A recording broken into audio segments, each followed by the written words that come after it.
harmony in family, right? So this is our topic for today, and basically it is harmony in relationships. Like relationship is the basic human desire, है ना? तो हमने आई का level जो है सारा cross कर लिया है, या आई जो है सारा कुछ हम पढ़ चुके हैं, देख चुके हैं और सारा डिस्कस भी कर चुके हैं.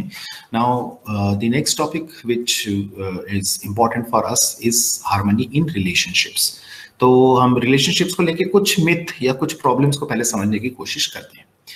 पहली चीज और आप फील फ्री टू, जैसे मैंने बोला भी है कि feel free always to interact with us. पहला notion, relationship themselves are problem, है ना? हम में से बहुत सारे लोग आजकल फील करते हैं that we are a free bird and we do not want a relationship. तो ये एक चीज है. तो इसके कारण से हम बोलते हैं कि रिलेशनशिप्स में नहीं जाना है, रिलेशनशिप्स नहीं चाहिए, रिलेशनशिप्स नहीं चाहिए. ये एक इश्यूज होते हैं. कुछ लोग के कुछ इस तरीके के एक्सपीरियंसेस होते हैं जिसके बाद से वो सोचने लग जाते हैं कि नहीं यार, relationships is not my cup of tea, I am not going to go for it and something like that. तो ये एक पॉपुलर नोशन है. Though how much this understanding is right or something is something we will be discussing today. मैं कोशिश करूँगा कि इसको 3 parts में ख़त्म कर दूँ. तो आज और थर्सडे की क्लास के बाद हमें एक क्लास की और ज़रूरत पड़ेगी. तो I hope so that I will be able to complete this in 3 lectures. But चलिए कोशिश करते हैं. Next, expectations are the root cause of all miseries, है ना? ये भी हम कहते हैं कि यार रिलेशनशिप होते हैं तो एक्सपेक्टेशंस होते हैं, एक्सपेक्टेशंस होते हैं तो वो बहुत प्रॉब्लम्स क्रिएट करते हैं, है ना? और बगैर एक्सपेक्टेशंस के हम रह भी नहीं पाते हैं. और अगर रिलेशनशिप में एक्सपेक्टेशंस नहीं होंगे तो कहाँ एक्सपेक्टेशंस होंगे? तो दिस इज अनदर थिंग जिसको लेके कि हम काफ़ी बॉक डाउन होते हैं या काफ़ी परेशान होते हैं. तीसरा, I do not give a damn to one who doesn't care for me, है ना? This is also something which we have found lately these days much. पहले थोड़ा कम होता था पर ऐसा है नहीं. पहले रिकॉर्ड कम होता था, अभी ज़्यादा होता है क्योंकि अब रिकॉर्ड ज़्यादा होता है या अब रिकॉर्डेड चीज़ें मिल जाती हैं ना, that everybody knows and goes, you know, and stuff like that. तो we really say that अगर कोई ऐसा है तो फिर मुझे क्या फ़र्क पड़ता है ना? तो ये भी एक इशू है. फिर without domination there can be और there can not be a relationship. ये एक पेट्रियार्कल माइंडसेट को बताता है कि जहाँ पे कि हम कहते हैं कि रिलेशनशिप में जो है डोमिनेशन चाहिए, एक को दूसरे को डोमिनेट करना पड़ेगा. अगर दोनों इक्वल प्लेटफॉर्म पे होते हैं तो ब्रेक हो जाता है. इसलिए एक थोड़ा सा ज़्यादा पढ़ा लिखा या ज़्यादा पावरफुल होना चाहिए economically, socially and this and that, और दूसरा थोड़ा कम होना चाहिए. तो क्या एक डोमिनेट करेगा, दूसरा डोमिनेशन को सहेगा and things will be bounded. Actually, the understanding is relationship is a binding, it's a binding force और is bounded understanding. तो वो चीज़ होनी चाहिए. फिर ये भी कहते हैं breaking a relationship is bravery. कि breaking a relationship is a bravery, है ना? आपको ब्रेवरी अवार्ड मिलता है. बहुत सारे लोग बहुत एंजॉय करते हैं, बहुत सारे लोग बहुत खुश होते हैं, but actually it's not the thing. Similarly relationship are means to get your things done, है ना? कोई किसी का असाइनमेंट पूरा कर रहा है तो कोई किसी का कोई काम पूरा कर रहा है and so on. This is also relationship. हम रिलेशनशिप में है भाई, है ना? मुझे इतना करना ही पड़ेगा तेरे लिए, तुझे इतना करना ही पड़ेगा मेरे लिए, या ब्ला ब्ला ब्ला, या अंदर से ही आती होंगी, है ना? तो कहीं ना कहीं लगने लग जाता है कि ओके. फिर conflicts are inherent part of relationships. अगर लड़ाई झगड़े होते हैं तो लोग उसको क्या मानते हैं कि नोक झोंक तो चलती है, रिलेशनशिप होंगे तो उसमें कॉन्फ्लिक्ट्स तो होंगे. और to tell you the truth, ऐसा जरूरी नहीं. होते हैं ये मान सकता हूं मैं, लेकिन जरूरी नहीं है और इसको जरूरत बनाना भी मत. That conflicts are basically a part of relationship. जरूरी नहीं है ना? आप आज तक शायद कॉन्फ्लिक्ट फ्री रिलेशनशिप में रहे नहीं, तो इसलिए इस चीज को मानते हो. जब कॉन्फ्लिक्ट फ्री रिलेशनशिप में रहोगे तो समझ में आएगा कि yes, conflict free relationships are possible. And compromises are also inherent part of relationships. ये भी हम समझते हैं, है ना? ये भी हम मानते हैं. और ऐसा भी नहीं है, इस चीज को भी समझना, या इस चीज को भी मैं समझाने की कोशिश करता हूं कि कॉम्प्रोमाइज या conflicts, neither of them are parts of our relationship. और ये हम बहुत बड़ी गलतियां करते हैं कि हम इनको जो है part and parcel of life मानते हैं, और यहीं से जो है सारी अंडरस्टैंडिंग में ही गलतियां होती हैं. First thing, most of the problems which we face in our family are due to lack of physical facilities or lack of understanding and fulfillment of relationship. ये चीज समझिएगा पहले। मैं आपसे एक सवाल और पूछूंगा, जैसे millions and millions of rupees is not sufficient for two brothers to live harmoniously in a relationship or in a family, है ना। आप देखिए, दो बच्चे आप किसी के पिताजी के डेथ के बाद जो है कैसे कोर्ट में लड़ाई झगड़ा करते हैं और प्रॉपर्टी को लेके एंड दिस एंड दैट को लेके। तो money is not a big deal, but then money becomes a problem. Second, do we enjoy physical pleasures when relationships are going or say not going well? Like when we do generally go out to have fun, when we are excited or when we are worried or forget ourselves. ठीक है। और ये चीज समझने की जरूरत है कि हमारा एनिमल कॉन्शियसनेस और हमारा ह्यूमन कॉन्शियसनेस क्या कहता है। और एनिमल की नेसेसरी और सफिशिएंट कंडीशन दोनों ही फिजिकल फैसिलिटीज है। ह्यूमन की नेसेसरी कंडीशन है फिजिकल फैसिलिटी, लेकिन सफिशिएंट नहीं है, वो कंप्लीट नहीं है। इस चीज के बारे में हमने इसके पहले भी बात की है। तो कहीं ना कहीं रिलेशनशिप्स जो हैं बहुत मैटर करते हैं। चलिए थोड़ा सा आगे चलते हैं। Let us try to understand the need of relationships. How do we feel when we are being mistrusted or distrusted by our dear ones? How do we feel when you begin, ठीक है ना? How do you feel when you begin to see what your intention is under doubt by your dear ones? ठीक है ना? How do you feel when you feel that you are being wrongly evaluated by your dear ones? And how do you feel when you see that you are being criticized by your near and dear ones? तो ये सारी चीजें जो है हम समझ सकते हैं कि अगर इनमें से कोई भी चीज का आंसर या ऐसा हो रहा होगा तो we do not feel comfortable, है ना। और लोगों के मेंटल बैलेंस को अगर एक बार भी बिगाड़ दिया जाए तो वो फिजिकली एंजॉय तो कर ही नहीं पाते हैं और साथ में वो बहुत सारे फिजिकल प्रॉब्लम्स के भी शिकार हो जाते हैं, जो कि मेंटली ही आई है लेकिन फिजिकल प्रॉब्लम्स बन जाती है बाद में। तो relationships are very important and the understanding of the need is something which should be clarified to your brain. What is your expectation in a relationship when it is not going well? What goes in your mind every time? देखिए ये सारे questions हैं जो आप बहुत easily answer कर सकते हैं, लेकिन थोड़ा सोचिए कि ये क्वेश्चंस को कैसे आंसर करते हैं हम आएंगे इनके आंसर्स पे भी। What you generally try to do when you are being wrongly evaluated by your dear ones? क्या करते हैं आप, है ना, कि कोई आपके ऊपर कोई ट्रस्ट इश्यू बना रहा है या कोई आपको कुछ कहता है कि तूने मेरे साथ ऐसा किया या ऐसा हुआ फलाना ढिमकाना। तो what goes in your mind और how you come out with the solution और how you come out with से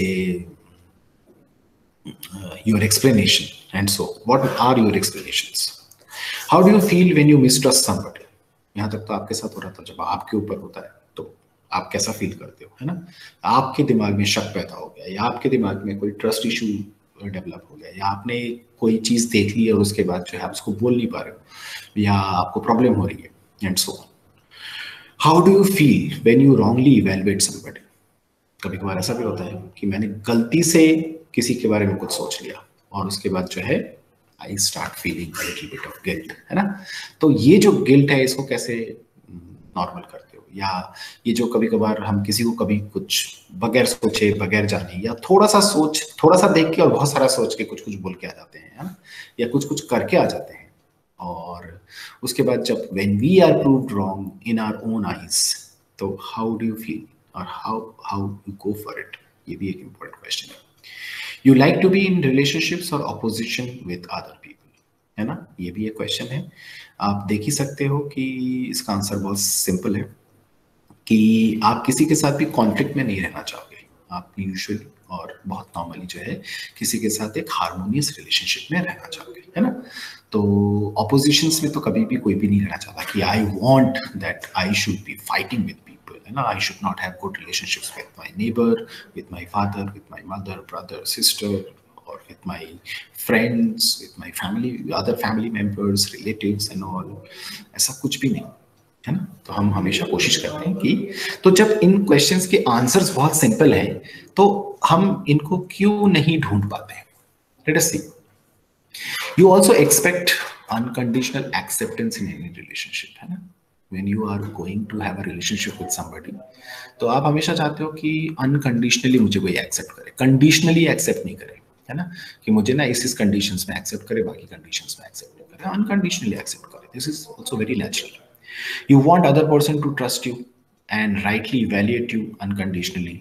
It's all time and continuous, है ना, मतलब all the time and continuously आप ये चीज़ों को चाहते हो.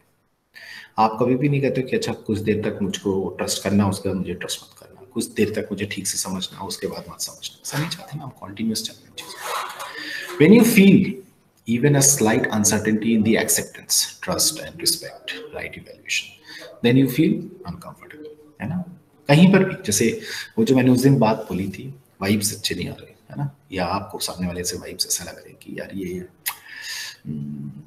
he or she is not properly accepting me, or he's questioning me, she's questioning me about something and this and that, and I start feeling uncomfortable. होता है, ये चीज होती है ना. चले आगे. Whenever feeling of mistrust comes to you for other person, then also you feel hurt, right? Feeling of non-acceptance is not naturally acceptable to a human being. ये चीज समझते हो आप, है ना, कि अगर मुझे कोई प्रॉपरली एक्सेप्ट नहीं कर रहा है तो फिर ये चीज नेचुरली एक्सेप्टेबल नहीं होती. We want unconditional acceptance from others around, but lack of capability or understanding to give it to others. कभी कभार हम चाहकर भी कोशिश कर रहे हैं, लेकिन फिर भी सामने वाले को पूरी तरीके से वो चीजें नहीं प्रोवाइड कर पा रहे हैं जो उसकी रिक्वायरमेंट है, उसकी डिमांड है.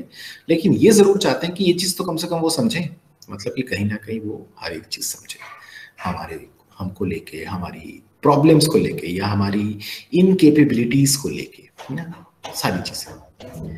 There is a root cause of problems in all the human relationships. Its roots are also lying into lack of understanding. So we need to understand relationships. ये एक important चीज है कि जब तक हम रिलेशनशिप के प्रॉपर स्ट्रक्चर को नहीं समझेंगे और उसकी रिक्वायरमेंट्स को नहीं समझेंगे, तब तक हम रिलेशनशिप्स में प्रॉपर या रियल या ट्रूथफुल नहीं रह पाएंगे. ठीक है. और सबसे बड़ी बात, नेचुरल एक्सेप्टेंस आपकी ये है कि आप चाहते हो कि आपको समझे पर्सन. आप ये भी समझो कि अगर आप सामने वाला समझे कि मैं कोई चीज क्यों नहीं कर पा रहा हूँ, है ना, लेकिन अगर सामने वाला कुछ नहीं कोई कर पा रहा है, या उसको थोड़ा सा आपके साथ कुछ प्रॉब्लम है, दिस एंड दैट है, तो you start feeling uncomfortable about it, है ना. तो यही चीज अगर सामने वाला नहीं कर पा रहा है तो वो भी अनकंफर्टेबल फील कर रहा होगा, क्योंकि मेरे आंखों में या मेरे वॉइस में या मेरे एक्ट्स में वो सारी चीजें आ जाएंगी. ठीक है. This is a proposal. Relationship is there between I and I, not between body and body. First thing to understand, it applies to all the relationship. It's not a body thing. ठीक है. It's a I thing, है ना. हमने differentiate किया था ना body को, या सॉरी ह्यूमन बीइंग को, कि it's a combination of I and body. तो उसमें relationship exist between I and I. It is never existing between body and body. चीज को समझिएगा. There are expectations in a relationship of I from I. ये है. Expectations can be recognised and fulfilled. Expectations natural है, जैसे कि relationships भी natural है ना. रिलेशनशिप नेचुरल कैसे, मतलब कि आई am not talking about again only of one relationship. अभी तो हम फैमिली के बारे में बात कर रहे हैं खास करके. फैमिली के रिलेशनशिप्स में आप कुछ ज्यादा चूज नहीं करते. आप पैदा हो गए घर में तो आपको एक मम्मी और एक डैडी फ्री में मिल गए. That means that you do not choose it. In the language of sociology, we will call it that these are inherited, है ना, या these are certain things. हम क्या बोलते हैं, एक कौन सा स्टेटस होता है और दूसरा कौन सा स्टेटस होता है. देखो कितने लोगों को याद है. कौन कौन से स्टेटस होते हैं भाई. ओहो, everybody is sleeping in the class. हाँ, एक एस्क्राइब्ड होता है, दूसरा अचीव्ड होता है. तो फैमिली वाले रिलेशनशिप्स कैसे होते हैं. फैमिली वाले रिलेशनशिप्स एस्क्राइब्ड होंगे, है ना. They are inherited, they are ascribed, you do not go on to achieve them, है ना. A father is a father to his son or daughter, and a mother is a mother to her son or daughter. तो इसी तरीके से आप बाकी सारी चीजें भी देख लीजिए फैमिली में. तो these are ascribed ones rather than achieved. अच्छा, fulfilment and right evaluation leads to mutual happiness.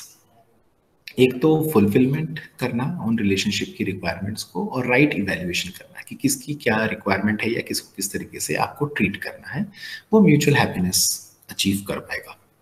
आते हैं इन सब चीजों पे। Relationship is already there, it is basically relationship between I and I.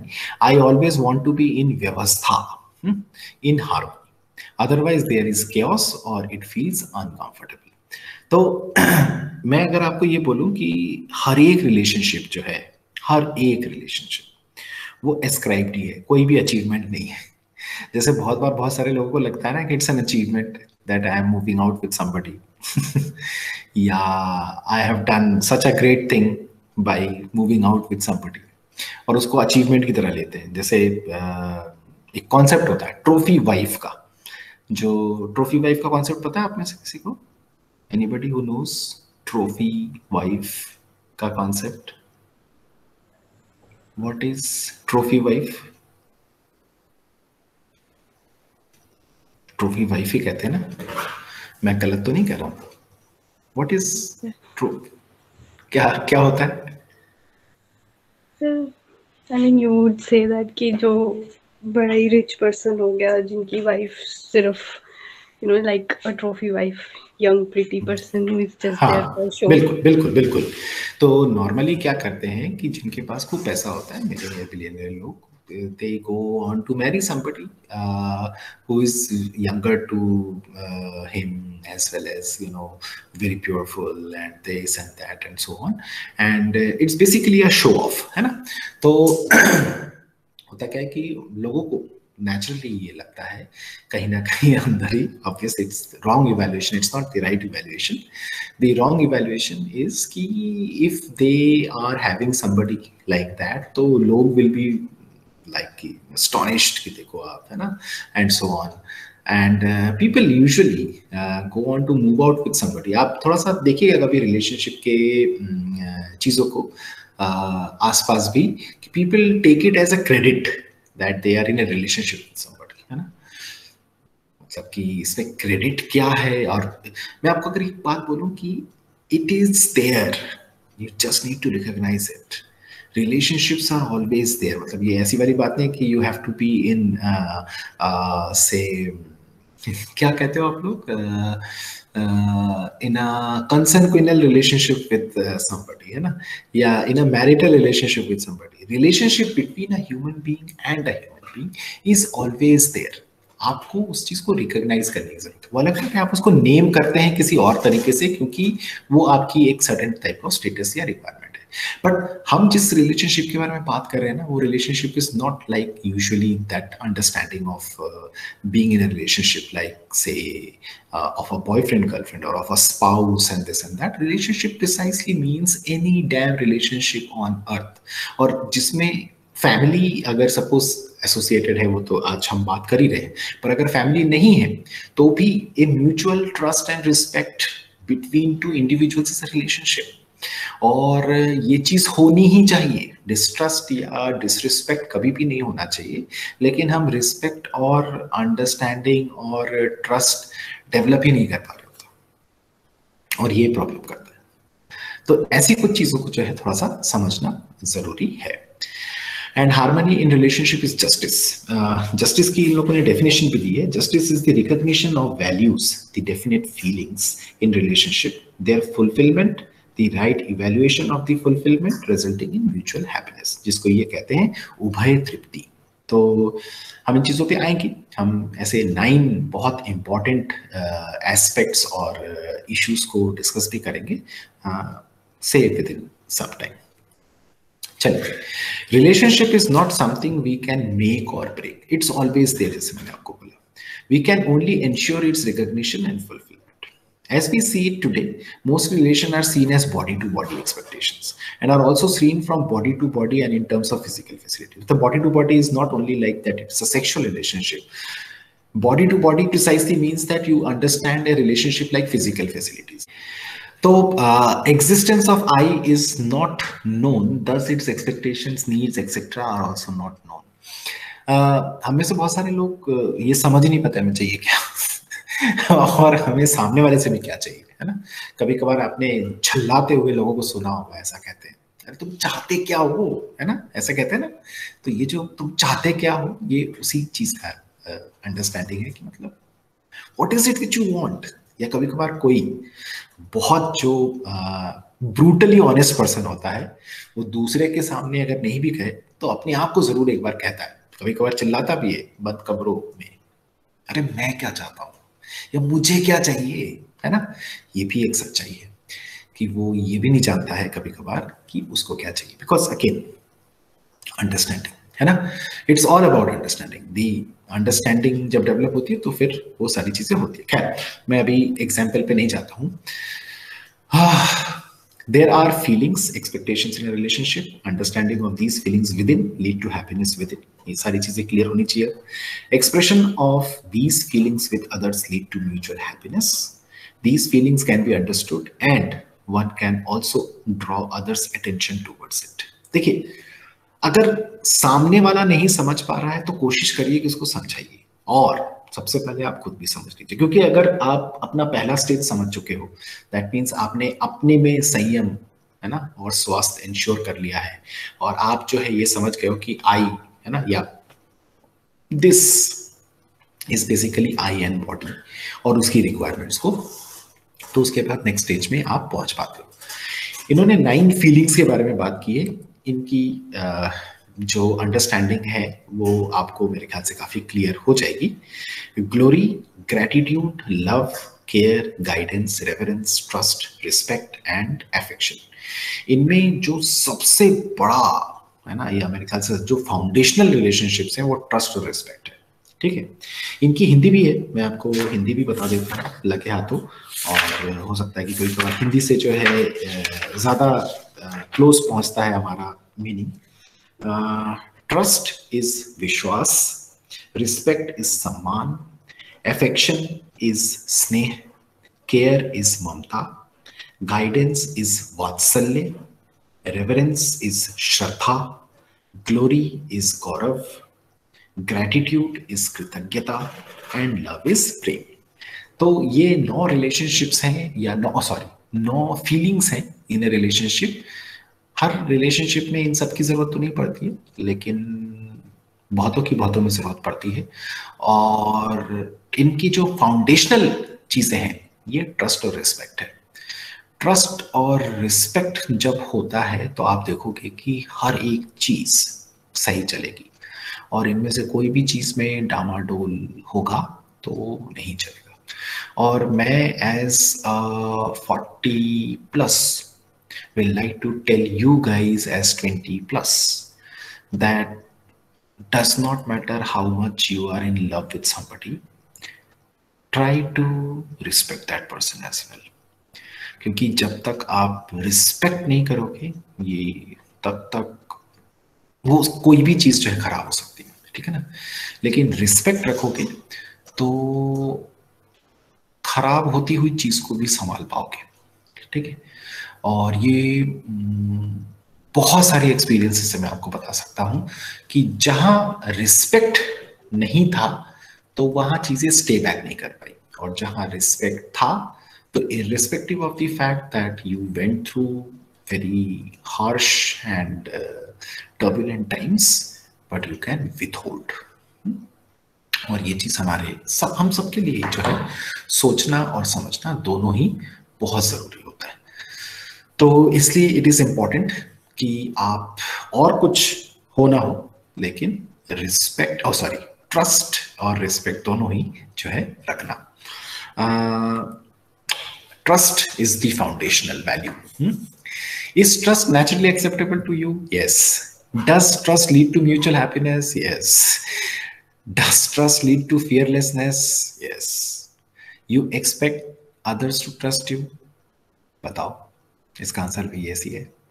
You feel uncomfortable when you trust? Question. Are you able to trust others always? No. Are others always able to trust you? You want them to, but they don't do. Generally, we trust other person on the basis of consistency in his behavior and the work with us. But behavior is found to be inconsistent, so what should be the basis of trust? Questions, सोचना। आज मैं इससे ज्यादा नहीं पढ़ाऊंगा। एक चीज और, trust is the feeling of assurance that the other intends my happiness. पहली चीज देखिए, ट्रस्ट सबसे पहली चीज क्या है। आप अगर कभी ये सोचें, और इसीलिए इंटेंशन और कैपेबिलिटीज के बारे में पहले लेक्चर दिया गया था, अगर आप ये मान के चलें कि मुझे हर कोई हर्ट करना चाहता है, मेरा हर कोई नुकसान पहुंचाना चाहता है, तो आप कभी भी ट्रस्ट नहीं डेवलप कर पाओगे। आप सबसे पहले इस चीज को समझो, ट्रस्ट क्या होगा। ट्रस्ट ये है कि सामने वाले का इंटेंशन है कि मुझे खुश रखे, ठीक है। मतलब सामने वाले का मतलब ये नहीं कि जिसके साथ रिलेशनशिप में, किसी के साथ भी, X Y Z alpha beta gamma कोई भी हो सकता है। No person wants to be natural acceptance के फॉर्म में बात कर रहा हूं। No person wants to be in conflict with somebody। वो आपको नॉर्मल हैप्पीनेस, मतलब आपसे कोई पंगे नहीं लेना चाहता, कोई भी नहीं, आप भी नहीं लेना चाहते, ठीक है ना। लेकिन कभी कंपटीशन के चलते, कभी किसी चीज के चलते, कभी जेलसी के चलते, और भी इस तरीके की बहुत सारी प्रॉब्लम्स के चलते जो है हम गलतियां करते, और हम जो है हम इनकेपेबल हैं इस चीज को समझने में कि ये सामने वाला चाहता नहीं है। हम इनकेपेबल हैं। कभी कभार ऐसा भी होता है कि हम क्वेश्चन कर सकते हैं कि बैड इंटेंशन वाले लोगों को कैसे हम ट्रस्ट करेंगे। बैड इंटेंशन किसी का है तो वो उसकी अंडरस्टैंडिंग की प्रॉब्लम है। हमारी अंडरस्टैंडिंग अगर ठीक हो चुकी है, जो अभी तक शायद नहीं हुई है, जब हमारी अंडरस्टैंडिंग ठीक हो जाएगी तो आप देखोगे कि आप सामने वाले की अंडरस्टैंडिंग को ठीक करने की कोशिश करने लगोगे। एनीवेज, मैं ये वाला स्लाइड खत्म करके आपसे आज विदा लूंगा, फिर कल हम इस पे डिस्कशन करेंगे। कल तो नहीं, परसों डिस्कशन करेंगे। If I have a feeling of trust in me for the other, I feel happy. सोच के देखना, when I have a feeling of trust in me, then it automatically comes into expression and it leads to mutual happiness. This starting of happiness is from me and not from other. Trust is a basic human desire. मैं सिर्फ इतना बोल के आपसे आज जो है छुट्टी मांग रहा हूँ, so that when you come over to the next class you at least go through all these things. और जब हम इसके आगे का डिस्कोर्स करेंगे तो आपको बाकी सारी फीलिंग्स, अंडरस्टैंडिंग्स और भी बहुत सारे क्वेश्चंस के आंसर्स मिलेंगे कि कैसे हम किसी के ऊपर खुला विश्वास कर सकते हैं and still not gate robbed, ठीक है। क्योंकि हम सामने वाले के ऊपर विश्वास करके अपना घर का ताला नहीं लगा के अगर जाते हैं तो सामने वाला कभी भी हमें रॉब कर सकता है ना। और उसको हम बेवकूफ़ी कहेंगे कि आपने ताला क्यों नहीं लगा के गए, घर में ताला लगाना होता है ना। लेकिन जब आप कुछ चीज़ों को और समझ पाओगे और आगे जा पाओगे तो आप ये देख पाओगे कि ताला लगाना ज़रूरी नहीं बचेगा आगे चल के, है ना। तो क्यों नहीं बचेगा और कैसे इस सिचुएशन तक पहुंच सकते हैं is something which we will try to discourse in the coming classes.